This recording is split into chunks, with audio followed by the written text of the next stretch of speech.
नमस्कार दोस्तों, आप सभी का स्वागत है आपके अपने YouTube channel GS genius academy में। दोस्तों एक बार फिर मैं लेकर आ गया हूं मध्य प्रदेश का फाउंडेशन बैच।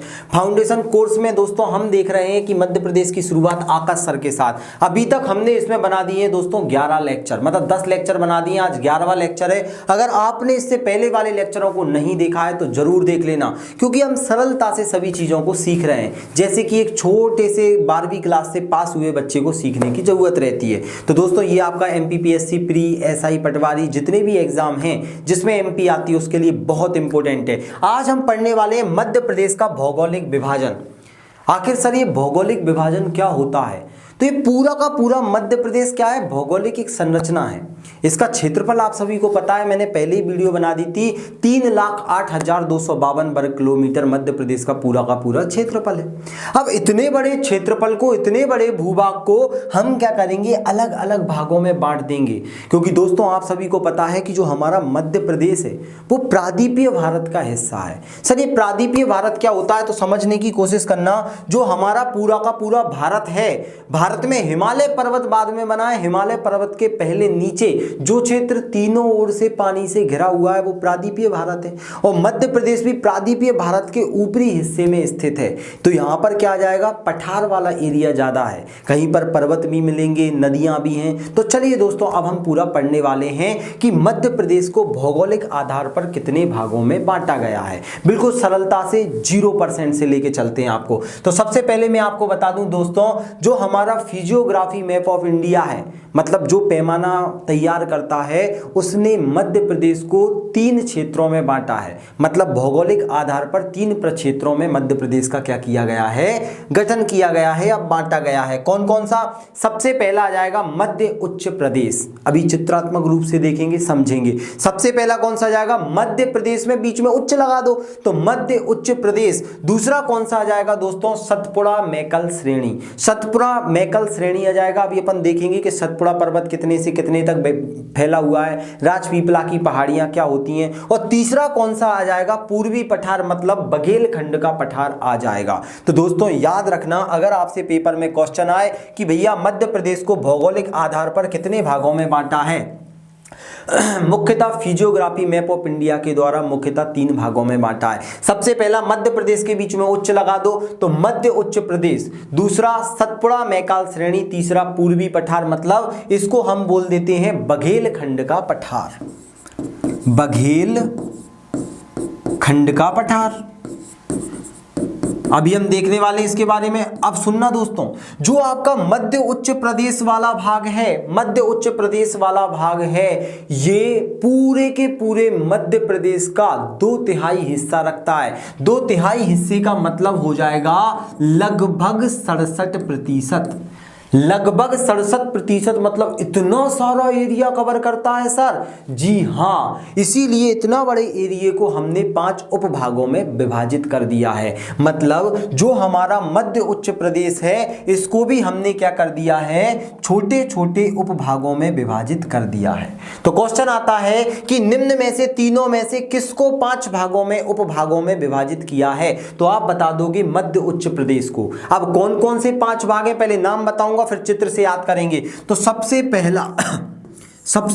पहला कौन सा आ जाएगा दोस्तों? मध्य भारत का पठार। कौन सा आएगा? मध्य भारत का पठार। मैंने अभी आपको बोला है कि पूरा का पूरा पठारी एरिया ही तो है। तो मध्य भारत का पठार मतलब ऊपर वाला हिस्सा, भी चित्र में दिखाऊंगा, अभी नाम याद कर लो। क्योंकि मध्य भारत के अंतर्गत हमने देखा था 25 रियासतें थी जिसमें ग्वालियर था। तो ग्वालियर वाला एरिया किसमें आ जाएगा? मध्य भारत के अंतर्गत। अब नीचे आते हैं तो दोस्तों क्या आ जाएगा? मालवा का पठार। मालवा का पठार हम देखेंगे किससे निर्मित है, कितना बड़ा है, सबसे बड़ा है, कौन कौन सी चोटियां हैं, सब देखने वाले हैं थोड़ी देर में। एक एक चीज क्लियर हो जाएगी। मालवा के पठार के बाद में दोस्तों अगर हम देखें तो बुंदेलखंड का पठार आ जाएगा, जो उत्तर प्रदेश में भी फैला हुआ है। तो बुंदेलखंड का पठार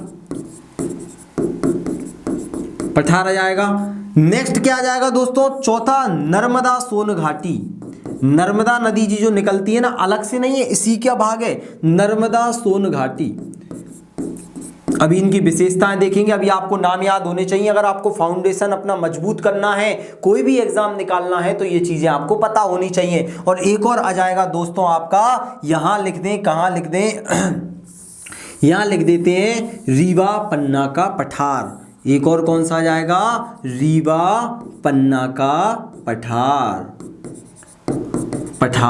तो दोस्तों 5 उपभागों में हमने मध्य उच्च प्रदेश को बांटा है। एक मध्य भारत का पठार, एक मालवा का पठार, एक बुंदेलखंड का पठार, नर्मदा सोन घाटी और रीवा पन्ना का पठार। बघेलखंड इसमें शामिल नहीं है। बघेलखंड पूर्वी पठार के अंतर्गत आता है। बघेलखंड इसको प्रक्षेत्र के रूप में बांटा है। जो 3 क्षेत्र बांटे हैं ना, उनमें आएगा ये। अब हम एक एक को पढ़ने वाले हैं। सर मध्य भारत का पठार कहाँ स्थित है, मालवा का पठार क्या है, मैप में बता दीजिए। यहां से पेपर में क्वेश्चन कैसे आते हैं ये बता दीजिए। तो चलते हैं दोस्तों आगे बढ़ते हैं। 1 2 3 सारी की सारी चीजें क्लियर करते चलना, बिल्कुल सरल है। मध्य उच्च प्रदेश के अंतर्गत हम चलने वाले हैं। अब आपके सामने एक मैप है।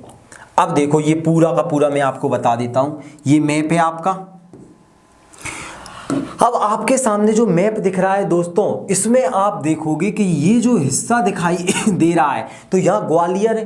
तो अभी मैंने आपको बताया था कि मध्य भारत के पठार के अंतर्गत ग्वालियर आता था, मध्य भारत के अंतर्गत। तो जो आपको रेड कलर में दिखाई दे रहा है, ये कौन सा आ जाएगा, मध्य भारत का पठार। मध्य भारत का पठार आ जाएगा दोस्तों। अब मध्य भारत के पठार की क्या विशेषताएं अभी मैं 2 मिनट में आपको बताऊंगा। उससे पहले मैं सबको दिखा देता हूं आपको। अब आपको ये जो दिखाई दे रहा है, ये देखो भगवा रंग का सबसे बड़ा क्षेत्र, ये आ जाएगा मालवा का पठार। किसका, मालवा का पठार। नीचे जो नदी बहती हुई दिखाई दे रही है, ये है नर्मदा सोन घाटी। नर्मदा सोन घाटी आ जाएगा दोस्तों। ये ऊपर बुंदेलखंडी बोल देते हैं ना, उत्तर प्रदेश से लगा हुआ है। तो ये वाला एरिया क्या आ जाएगा दोस्तों, बुंदेलखंड का पठार आ जाएगा। ये बुंदेलखंड का पठार। और ये देखो रीवा पन्ना सतना, ये सारा का सारा मतलब नीचे आ जाएगा सतना थोड़ा सा, ये रीवा आ जाएगा, पन्ना आ जाएगा, यहाँ पर दमोह वाला एरिया आ जाएगा, सागर का कुछ भाग आ जाएगा। तो ये रीवा पन्ना का पठार आ जाएगा। रीवा पन्ना का पठार, पन्ना का पठार आ जाएगा। याद रखना, ये पूरे के पूरे पांचों के पांचों क्षेत्रों को हम यहां से लेके यहां तक के पूरे क्षेत्र को बोल देते हैं मध्य उच्च प्रदेश। अब दोस्तों जो नीचे वाला है, ये क्या आ जाएगा, ये आ जाएगा आपका मेकल सतपुड़ा श्रेणी, या फिर आप बोल दो सतपुड़ा मेकल श्रेणी। सतपुड़ा मेकल श्रेणी वाला आ जाएगा। और ये जो आपको नीले कलर का दिखाई दे रहा है, ये आपका आ जाएगा बघेलखंड का पठार, या फिर पूर्वी पठार बोल दो इसको, पूर्वी पठार। अब सबसे पहले सटीक सरल प्रश्न बनते हैं कि भैया इन सभी में सबसे बड़ा कौन सा है। फिर एक एक के अंदर जाएंगे, पहले बेसिक क्वेश्चन देखते हैं। सबसे पहले आपसे पूछा जाएगा इनमें सबसे बड़ा कौन सा दिख रहा है, तो आप खुद बोल दोगे सर मालवा का पठार सबसे बड़ा भूभाग है। तो मालवा का पठार कैसा है, इन सभी में सबसे बड़ा है, सबसे बड़ा है।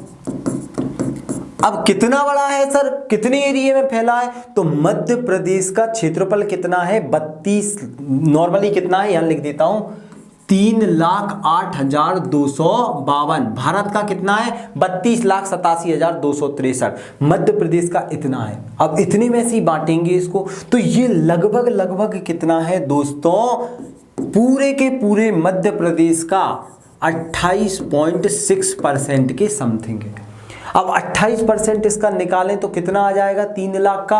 अगर 10% भी, 28% मतलब लगभग 30% भी निकालें तो 3 त्रिका 9, 90,000 मतलब थोड़ा कम, 88,222 वर्ग किलोमीटर। रटना नहीं है, आप निकाल के देख लो तो नॉर्मली आपको पता लग जाएगा कि भैया ये 88,222 वर्ग किलोमीटर में फैला हुआ है। तो आपसे पूछा जाएगा कि मध्य प्रदेश का भौगोलिक विभाजन के आधार पर सबसे बड़ा क्षेत्र कौन सा है, मालवा का पठार है, कितना बड़ा है कि भैया ये 28.28% के समथिंग है। अब भैया ये कितने क्षेत्र में फैला हुआ है, तो 88,222 वर्ग किलोमीटर के क्षेत्र में फैला हुआ है। इसके बाद दूसरे नंबर पर अगर आपसे पूछ ले तो दूसरे नंबर का क्षेत्र कौन सा आ जाएगा, नर्मदा सोन घाटी वाला क्षेत्र आ जाएगा। ये कितने प्रतिशत है, तो ये 26% है।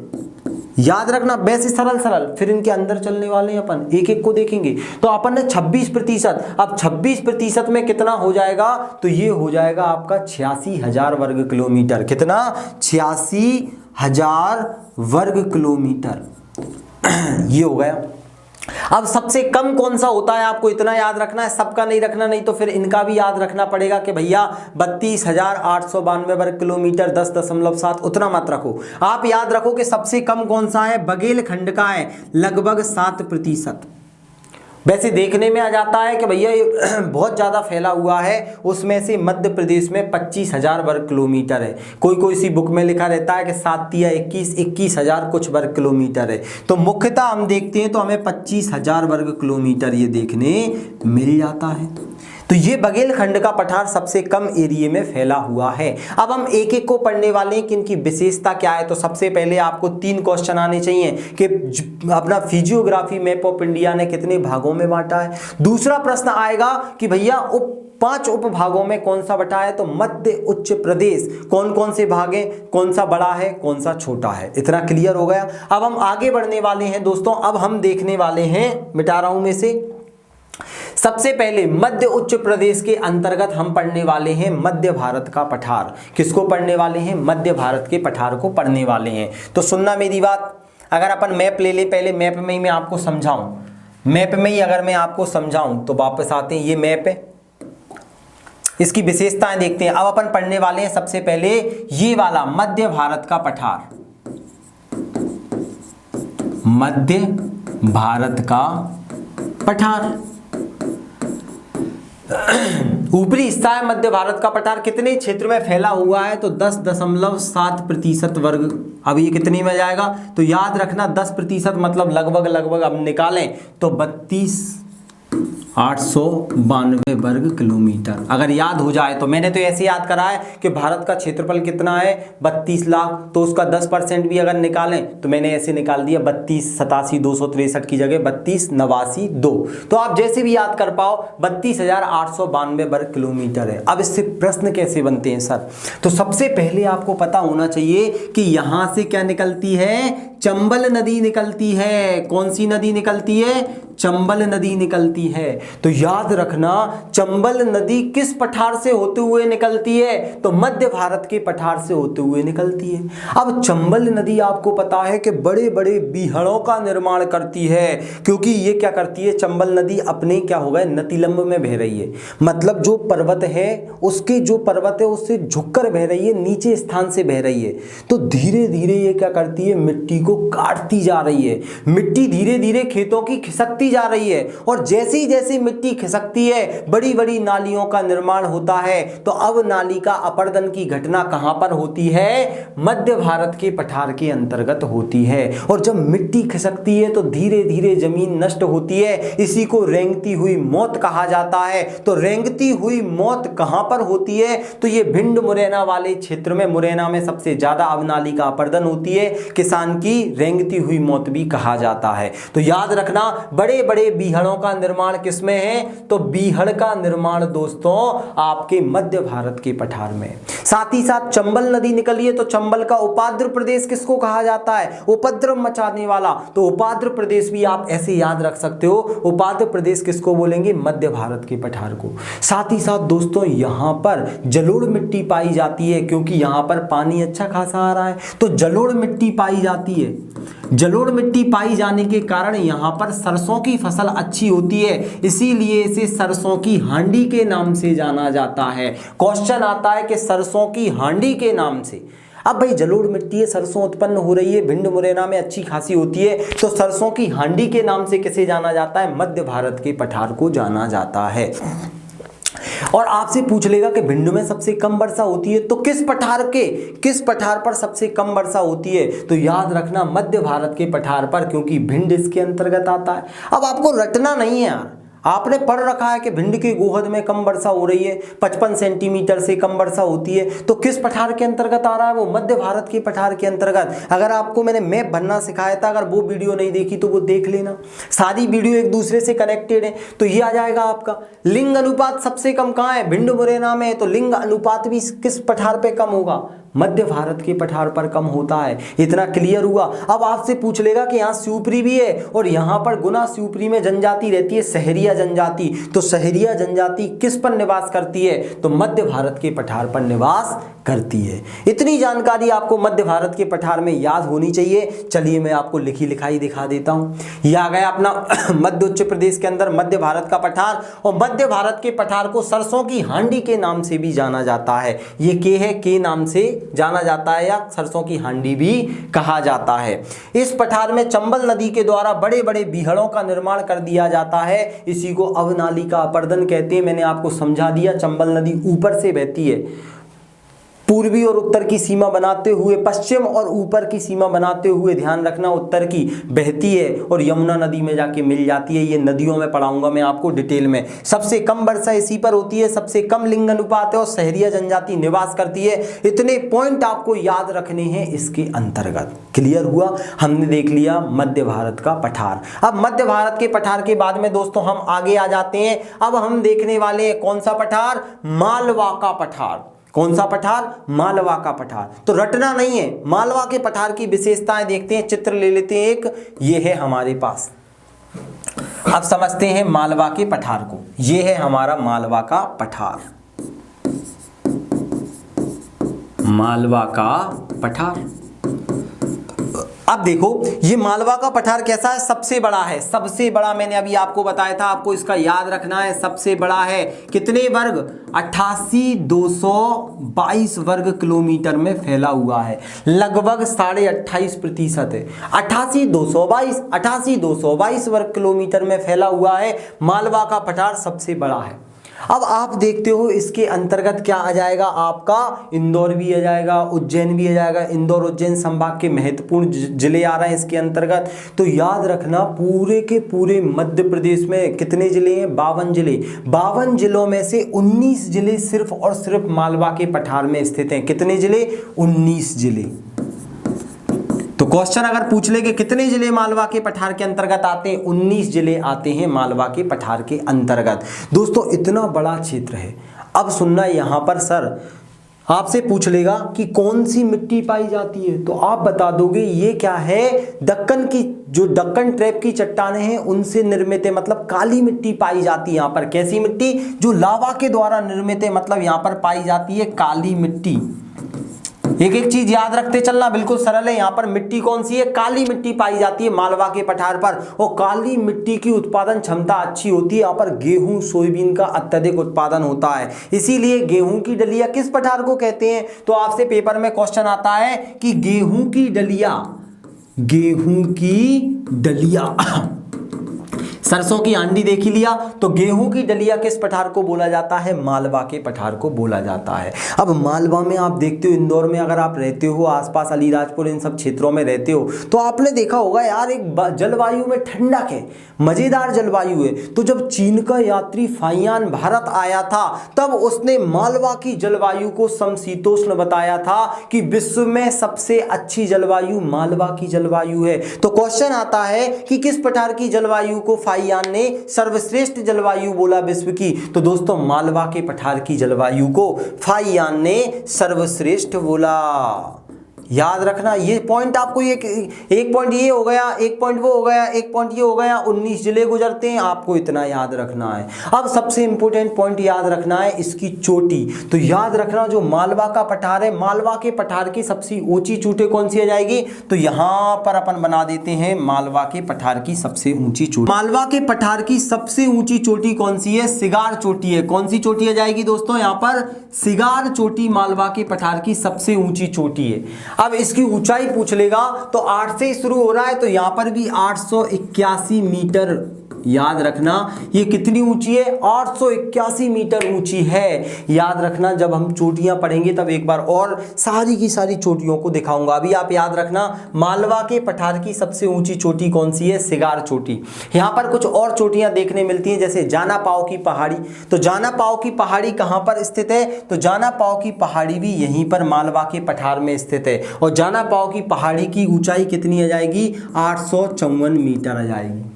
परशुराम जी की जन्मस्थली है और जाना पाव से चंबल नदी निकलती है। अपन आगे पढ़ेंगे, ज्यादा जानकारी नहीं, काम की जानकारी लेना है। यहीं पर एक और आपसे पूछ लेता है धजारी।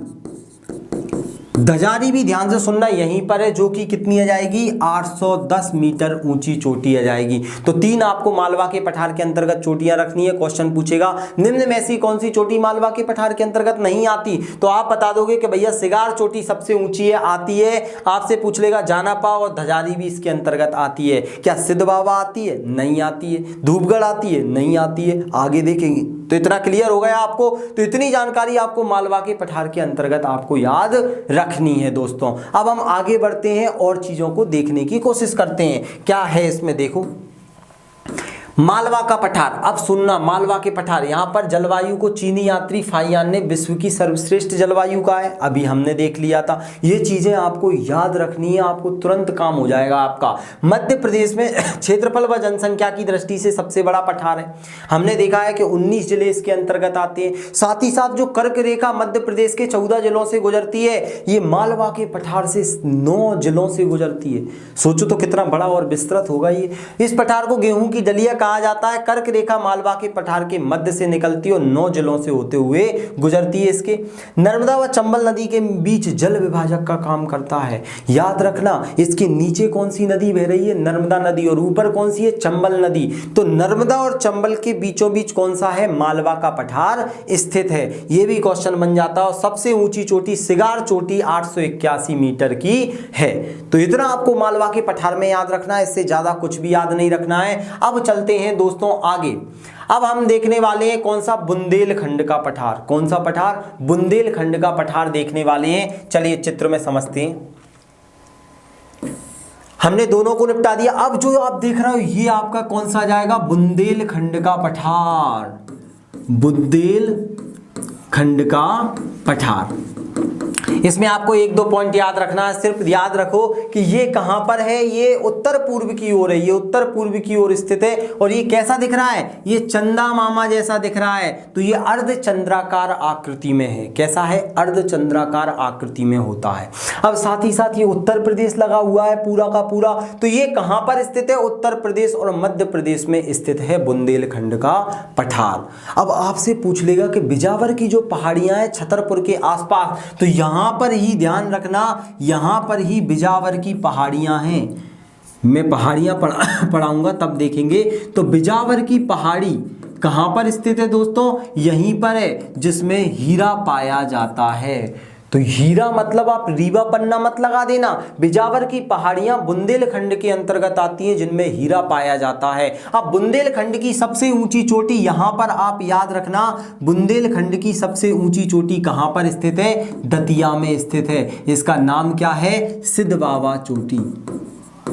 सिद्ध बाबा चोटी याद रखना, ये कहां पर स्थित है, दतिया में स्थित है। कितनी है, 1172 मीटर ऊंची है, 1172 मीटर ऊंची है। तो ये सिद्ध बाबा चोटी कहां है, दतिया में है। और ये कहां आता है, बुंदेलखंड के पठार के अंतर्गत आता है। बुंदेली बोली बोली जाती है। बस आपको इतना याद रखना, इससे ज्यादा कुछ याद नहीं रखना कि बिजावर की पहाड़ियां इसी में है, ये अर्धचंद्राकार है और उसकी सबसे ऊंची चोटी कौन सी आ जाएगी, आपका सिद्ध बाबा चोटी इसकी सबसे ऊंची चोटी है। ये बेसिक चल रहा है, आप इतने में आपका एमपीपीएससी प्री तक का निकल जाएगा, बशर्ते आपको चीजें याद करते हुए आगे बढ़ना है। चलिए दोस्तों नेक्स्ट पर चलते हैं। पहले इसको देख लेते हैं कि बुंदेलखंड के पठार में, इस पठार को अर्धचंद्राकार कहा जाता है। अभी हमने देखा कि चंद्रमा जैसा है। साथ ही साथ इस पठार की सबसे ऊंची चोटी कौन सी है, सिद्ध बाबा, 1172 मीटर ऊंची है। हीरा उत्पादन की प्रसिद्ध खदान बिजावर की पहाड़ियां यहीं पर स्थित हैं। लिख के भी दे दिया, पीडीएफ आपको जीएस जीनियस एकेडमी के टेलीग्राम से मिल जाएगा, टेंशन टेंशन मत लो। नदियां धसान, केन, बेतवा यहीं से निकलते हैं। केन छतरपुर में आ जाएगा आपका। हम आगे नदियां पढ़ेंगे तब देखेंगे पूरा का पूरा डिटेल में। अब नेक्स्ट में कौन सा पठार आने वाला है दोस्तों? नर्मदा सोन घाटी आने वाली है। अब नीचे घाटी में आने वाले हैं, तो अब हम देखने वाले हैं, नाम से ही समझ में आ रहा है, नर्मदा सोन घाटी, ये वाला नर्मदा सोन घाटी। ये मध्य प्रदेश का, याद रखना, दूसरे नंबर पर सबसे बड़ा भौगोलिक प्रदेश है। कितने प्रतिशत में है? तो ये 26% में है। कितने एरिया में फैला है? तो 86,000 वर्ग किलोमीटर के एरिया में फैला है नर्मदा सोन घाटी। जो नर्मदा नदी घाटी है दोस्तों, इसमें गहरी काली मिट्टी पाई जाती है। जो नर्मदा नदी घाटी है, गहरी काली मिट्टी पाई जाती है, और जो सोन घाटी है इसमें लाल मिट्टी पाई जाती है। इसीलिए जो नर्मदा नदी घाटी है, नर्मदा घाटी है, वहाँ पर बहुत ज़्यादा फसलों का उत्पादन होता है। इसीलिए इसे अन्न का भंडार भी कहा जाता है। याद रखना, मध्य प्रदेश के अन्न के भंडार के नाम से किसे जाना जाता है? नर्मदा घाटी को जाना जाता है। और यहाँ पर सबसे ज़्यादा जो नर्मदा घाटी है ना, यहाँ पर क्या होता है, यहाँ पर बागवानी की फसलों का ज़्यादा उत्पादन किया जाता है, मतलब सब्जी वगैरह। तो सब्जी वगैरह क्या होता है, नर्मदा नदी घाटी के आसपास के क्षेत्र में ही उगती है। अब नर्मदा नदी घाटी की आपको विशेषता क्या याद रखनी है? सबसे पहले ये क्या काम कर रही है? ऊपर आपने देखा है मालवा का पठार, तो ऊपर मालवा का पठार है, और नीचे कौन सा पठार आ जाएगा आपका? मैकाल पर्वत श्रेणी आ जाएगी। सतपुड़ा मैकाल पर्वत श्रेणी को के मध्य विभाजन का काम कौन कर रहा है? नर्मदा सोन घाटी कर रही है। याद रखना, ये बहुत इंपॉर्टेंट आ जाएगा। या आपसे पूछ लेगा कि ये विंध्याचल पर्वत श्रेणी और सतपुड़ा पर्वत श्रेणी के मध्य में कौन स्थित है, तो आप बता दोगे नर्मदा सोन घाटी स्थित है। तो 3 पॉइंट आपको याद रखने हैं। सबसे पहला कि ये दूसरा सबसे बड़ा है, यहां पर काली मिट्टी पाई जाती है, और इसे क्या बोला जाता है? अन्न के भंडार के नाम से जाना जाता है। अब चलिए थोड़ी सी और इसकी कुछ विशेषताएं वो हम देख लेते हैं। नर्मदा ये घाटी राज्य का सबसे निचला भूभाग है, मतलब घाटी है, मतलब सबसे निचला भूभाग है। पूरे के पूरे मध्य प्रदेश का पूछा जाए सबसे निचला, तो आप बता दोगे घाटी, नर्मदा घाटी सबसे निचला भूभाग आ जाएगा। राज्य का दूसरा बड़ा, सबसे बड़ा हमने देख ही लिया। तीसरा, नर्मदा घाटी में सर्वाधिक उत्पादन के कारण इसे राज्य की अन्न की पेटी या कृषि अर्थव्यवस्था की रीढ़ की हड्डी। 2 पॉइंट याद रखना है। एक आपको सरसों की हांडी कहाँ जाएगा? मध्य भारत के पठार में आ जाएगा। दूसरा आपसे पूछा जाएगा गेहूं की डलिया, मालवा का पठार। तीसरा आपसे पूछा जाएगा कृषि अर्थव्यवस्था की रीढ़ की हड्डी, तो नर्मदा घाटी, ना कि नर्मदा सोन घाटी। सोन घाटी में क्या आ जाएगा? लाल मिट्टी, और नर्मदा घाटी में काली मिट्टी। तो इसे क्या क्या बोलते हैं? अन्न की पेटी और रीढ़ की हड्डी। अब सुनना, ये विंध्याचल और सतपुड़ा श्रृंखला के मध्य स्थित है। विंध्याचल ऊपर आ जाएगा मालवा के बीचों बीच, और नीचे कौन सा आ जाएगा? सतपुड़ा पर्वत आ जाएगा। दोस्तों, इस क्षेत्र के प्रमुख दर्शनीय स्थल क्या जाएंगे? नर्मदा नदी के किनारे अमरकंटक है, भेड़ा घाट है, महेश्वर है। तो ये सारे के सारे क्या आ जाएंगे? धार्मिक स्थल कहाँ स्थित है? नर्मदा सोन घाटी के अंतर्गत स्थित है। आपको इतना याद रखना है। अब नेक्स्ट आता है दोस्तों हमारा 5वां, रीवा पन्ना का पठार। अब हम देखने वाले हैं कि हमारा रीवा पन्ना का पठार की क्या विशेषताएं, पेपर में क्या क्या पूछा जाता है। तो अब हम देखते हैं, ये है हमारा रीवा पन्ना का पठार। रीवा पन्ना का पठार। अब आप दोस्त देख पा रहे हो, रीवा पन्ना के पठार के अंदर जो विंध्याचल पर्वत श्रेणी है, इसका पूर्वी विस्तार है, और पूर्वी विस्तार को किस नाम से जाना जाता है? भांडेर श्रेणी के नाम से जाना जाता है। भांडेर श्रेणी, मतलब जो आपका विंध्याचल पर्वत श्रृंखला का पूर्वी विस्तार भांडेर श्रेणी कहाँ स्थित है? रीवा पन्ना के पठार में। अब ये कहीं कहीं पर कटा छटा है। कटा छटा होने के कारण इसे विंध्य का कगारी प्रदेश कहते हो। पेपर में क्वेश्चन आता है, स्टार बना लेना, कि विंध्य का कगारी प्रदेश किसे कहा जाता है? विंध्य का कगारी प्रदेश किसे कहा जाता है? तो याद रखना, जो हमारा रीवा पन्ना का पठार है, इसी को विंध्य का कगारी प्रदेश कहा जाता है। यहाँ पर रीवा, पन्ना, सतना, दमोह और सागर वाला एरिया भी स्थित है। अब रीवा पन्ना का यहाँ पर जो समतल मैदान होता है, उसी को दमोह का पठार के नाम से जाना जाता है। पेपर में क्वेश्चन आता है कि दमोह के पठार कहां पर स्थित है? तो रीवा पन्ना के अंतर्गत दमोह का पठार स्थित है। और दमोह के अंतर्गत ही दोस्तों यहां पर एक पर्वत है जिसको कालूमार पर्वत या गुडविल चोटी या सद्भावना चोटी के नाम से जाना जाता है। सद्भावना चोटी। ये कितनी आ जाएगी, 752 मीटर की है ये सद्भावना चोटी, जो कि रीवा पन्ना के पठार के अंतर्गत सबसे ऊंची चोटी में गिनी जाती है। इसी को दोस्तों सद्भावना चोटी इंग्लिश में गुडविल चोटी के नाम से जाना जाता है। इसी को कलुमार पर्वत के नाम से या कालुम्बे शिखर के नाम से भी जाना जाता है। इतना आपको याद रखना है। साथ ही साथ यहां पर क्या स्थित है, एक जवेरा का गुंबद भी स्थित है, जवेरा का गुंबद भी स्थित है, याद रखना। तो ये आपसे पेपर में क्वेश्चन आते हैं कि भैया दमोह के अंतर्गत दमोह का समतल पठार, दमोह का समतल मैदान कहां पर स्थित है, तो रीवा पन्ना के पठार के अंतर्गत स्थित है। यहीं पर रीवा में आपने सुने होंगे जो हमारे जलप्रपात हैं, जैसे बीहड़ नदी पर आपने देखा होगा चचाई जलप्रपात आ जाएगा, पियावन जलप्रपात आ जाएगा, तो ये कहां पर स्थित आ जाएंगे, रीवा पन्ना के पठार में। तो 3 पॉइंट याद रखना है कि इसे विंध्यन कगारी प्रदेश के नाम से जाना जाता है। यहाँ की चोटी का नाम कालुम्बे शिखर, कलुमार पर्वत या सद्भावना या गुडविल चोटी के नाम से जाना जाता है दोस्तों। साथ ही साथ यहां पर क्या आ जाएगा, दमोह वाले क्षेत्र में जो समतल भाग होता है उसे दमोह के पठार के नाम से जाना जाता है। चलिए दोस्तों अब आगे बढ़ते हैं, हम देखते हैं इसके बारे में कुछ विशेषताएं कि भैया इस पठार को विंध्यन कगारी प्रदेश, क्योंकि कटा छटा है हमने देख लिया। इस पठार का निर्माण विंध्य शैल समूह के अपर्दन से हुआ है। साथ ही साथ दोस्तों सबसे ऊंची चोटी सद्भावना या कलुमार चोटी है, 752 मीटर की ऊंचाई है इसकी, ये भी हम देख चुके हैं। इस पठार का मध्य भाग जो समतल मैदान है उसे दमोह के पठार के नाम से जाना जाता है। चलते हैं नेक्स्ट पर दोस्तों।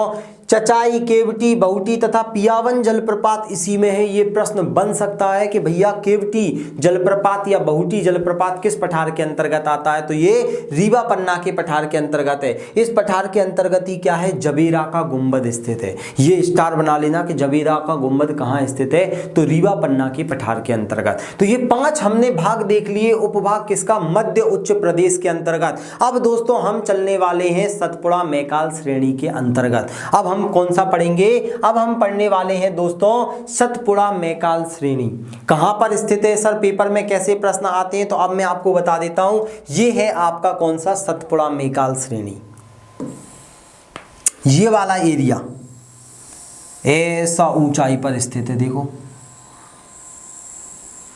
ये आप देख रहे हो। इस साइड ये सकरा है, ये पश्चिम में कैसा आ जाएगा, पश्चिम में दोस्तों ये सकरा है, और ये पूर्व में कैसा है, चौड़ा है, पूर्व में कैसा है, चौड़ा है। तो अब इस पर बात करने वाले हैं, ये कितने क्षेत्रफल में फैला हुआ है, तो ये 34,000 वर्ग किलोमीटर के क्षेत्र में फैला हुआ है। कितने क्षेत्रफल में, 34,000 वर्ग किलोमीटर के क्षेत्रफल में ये फैला हुआ है। लगभग कितना है, लगभग 11% के समथिंग ये क्षेत्रफल में हो जाएगा। तीसरा बड़ा भूभाग है मध्य प्रदेश का। अब हम थोड़ा सा एक खाली स्लाइड पर समझने वाले हैं, यहाँ से कौन कौन से क्वेश्चन आते हैं, कैसे कैसे प्रश्न बनते हैं। तो अब सुनना, अब जो हमारा मैकाल, सतपुड़ा मैकाल पर्वत श्रेणी है, इसको हम इस प्रकार से समझते हैं, यहां पर बना देते हैं सतपुड़ा मैकाल पर्वत श्रेणी को। इसका ये पश्चिमी भाग है ना दोस्तों, ये देखो धीरे धीरे धीरे धीरे कैसा होता जा रहा है, सकरा होता जा रहा है। ये पश्चिमी भाग सकरा है और ये पूर्वी भाग इसका चौड़ा है। इसे 3 भागों में विभाजित कर दिया जाता है। इसे कितने भागों में बांटा जाता है, 3 भागों में बांटा जाता है। सतपुड़ा मैकाल श्रेणी को समझना बिल्कुल सरल है, सतपुड़ा मैकाल श्रेणी। तो सबसे पहले कौन सा आ जाएगा, राजपीपला की पहाड़ियां, राजपीपला की पहाड़ियां। ये एरिया आ जाएगा आपका बुरहानपुर वाला, खंडवा वाला एरिया आ जाएगा, खरगोन वाला एरिया आ जाएगा, बड़वानी वाला एरिया आ जाएगा। तो इस वाले एरिया में जो भी पहाड़ियां आएंगी, पश्चिमी वाला भाग है राजपीपला की पहाड़ी के नाम से जाना जाता है। यहां पर कौन कौन सी है, आखा रानी, आखा रानी की पहाड़ियां, बड़वानी की पहाड़ियां, बीजागढ़ की पहाड़ियां और बड़वानी की पहाड़ियां। बड़वानी देख लिया, आखा रानी देख लिया, बीजागढ़ की पहाड़ियां और राजपीपला की पहाड़ियों के नाम से फेमस है। तो क्वेश्चन आ जाता है कि भैया आसीरगढ़ की पहाड़ियां कहाँ हैं, तो आसीरगढ़ की पहाड़ियां भी कहाँ हैं, यहीं पर आ जाएंगी, आसीरगढ़ की पहाड़ियां। तो ये 4-5 पहाड़ी आपको इस क्षेत्र में याद रखनी है। दूसरा आपका कौन सा आ जाएगा दोस्तों, ये आपका आ जाएगा दूसरा, यहां महादेव पर्वत आ जाएगा। कौन सा आ जाएगा, महादेव श्रेणी आ जाएगी, महादेव पर्वत या महादेव श्रेणी आ जाएगी। पीएससी का फेवरेट क्वेश्चन है कि किस श्रेणी पर सबसे ऊंची चोटी है मध्य प्रदेश की, तो याद रखना सतपुड़ा मैकाल श्रेणी के अंतर्गत महादेव पर्वत या महादेव श्रेणी पर ही मध्य प्रदेश की सबसे ऊंची चोटी धूपगढ़ चोटी स्थित है। धूपगढ़ 1350 मीटर ऊंची मध्य प्रदेश की सबसे ऊंची चोटी धूपगढ़ पर स्थित है। मतलब धूपगढ़ चोटी है जो कि मध्य महादेव श्रेणी पर स्थित है। इसको मध्य वाला सतपुड़ा वाला भाग भी बोल सकते हैं हम। अब सुनना, यहीं पर क्या स्थित है, पचमढ़ी। पचमढ़ी भी कहां पर स्थित आ जाएगा, महादेव श्रेणी के अंतर्गत ही आ जाएगा। दोस्तों पचमढ़ी सबसे पहला बायोस्फीयर रिजर्व है जो कि क्या है, पर्यटकों के स्वर्ग के नाम से भी जाना जाता है। तो क्वेश्चन आता है पर्यटकों का स्वर्ग किसे कहा जाता है, पचमढ़ी कहां स्थित है, महादेव श्रेणी मतलब सतपुड़ा मैकाल श्रेणी पर है।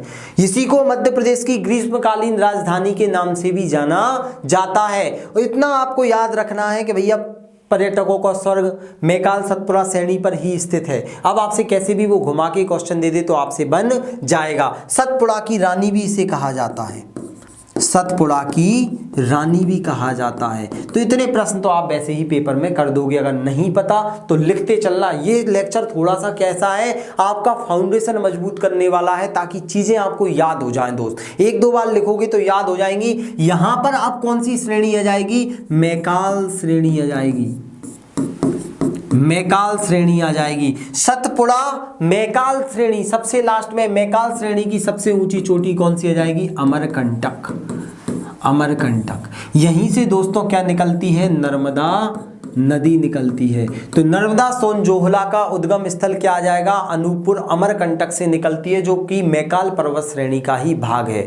याद रखना, इतना आपको अगर याद हो गया तो ये पूरा का पूरा आपका सतपुड़ा पर्वत कंप्लीट हो जाएगा। तो मैकाल सतपुड़ा श्रेणी के अंतर्गत इतनी चीजें आपको याद रखनी है। चलिए और कुछ, और सबसे ऊंचा भी भाग आ जाएगा जब धूपगढ़ चोटी सबसे ऊंची है। निचला कौन सा आ जाएगा, तो नर्मदा सोन घाटी वाला आ जाएगा, ये हम देख चुके हैं। चलिए दोस्तों, अब ये क्या है, ये प्रदेश का अधिकांश सर्वाधिक ऊंचाई वाला भाग है। तो ये तो आपको वैसे ही पता है कि सबसे ऊंची चोटी जब धूपगढ़ है तो सबसे ऊंचा वाला भाग भी कौन सा आ जाएगा, यही वाला आ जाएगा। नेक्स्ट आपका मध्य प्रदेश की सबसे ऊंची चोटी धूपगढ़ 1350 मीटर ऊंची इसी पठार पर स्थित है। ये पॉइंट आपको बुलेटिन के रूप में याद रखना है। नेक्स्ट दोस्तों, इस पठार, ये पठार क्या काम करता है, नर्मदा और गोदावरी, अगर गोदावरी ना दे तो ताप्ती लगा देना, नर्मदा और ताप्ती नदी के बीच में जल विभाजक का काम करता है। दोनों के बीच में जल विभाजक, गोदावरी नीचे दक्षिण भारत में आ जाएगी या ताप्ती नदी इसके दक्षिण में बहती है और उत्तर में क्या बहती है, नर्मदा नदी। तो ये भी आपको याद रखना है। एकमात्र भ्रंश पर्वत का उदाहरण है कि दोनों ऊपर नदियां हैं और नीचे वाला भाग खिसक चुका है। तो याद रखना, भ्रंश पर्वत का भी ये निर्माण करता है। इसके दोनों ओर कैसी है, गहराई वाला भाग है, ये ऊपर उठा हुआ वाला भाग है।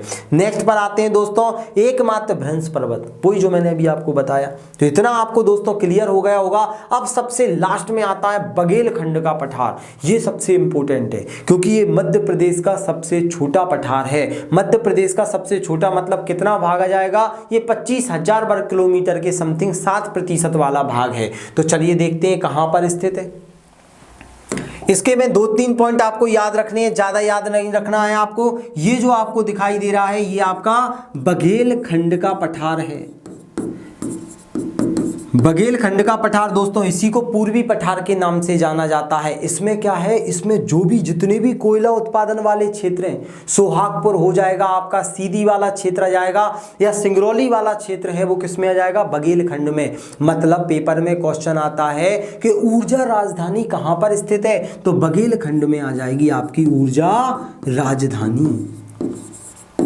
ऊर्जा राजधानी वाला क्षेत्र भी यही है। ऊर्जा राजधानी किसको बोला जाता है, सिंगरौली को बोला जाता है। दोस्तों सिंगरौली में सबसे मोटी कोयला की परत है। सबसे मोटी कोयला की परत कहां पर आ जाएगी, आपके सिंगरौली में आ जाएगी। कितना, 136 मीटर, इतनी मोटाई है कोयले की परत की, याद रखना। इसी के अंतर्गत सबसे बड़ा कोयला क्षेत्र सोहागपुर, सोहागपुर के अंतर्गत, ध्यान से सुनना, शहडोल के अंतर्गत सोहागपुर आ जाएगा।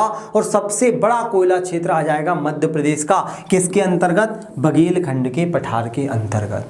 अब दोस्तों जो बघेलखंड है यहां पर क्या होता है, ये बघेलखंड कुछ भाग चला गया आपका छत्तीसगढ़ में, कुछ भाग रह गया मध्य प्रदेश में। तो यहां पर बघेलखंडी और बुंदेली दोनों भाषाएं बोली जाती हैं, ये याद रखना है आपको। तो चलते हैं इसके बारे में और जानकारी हम लेते हैं।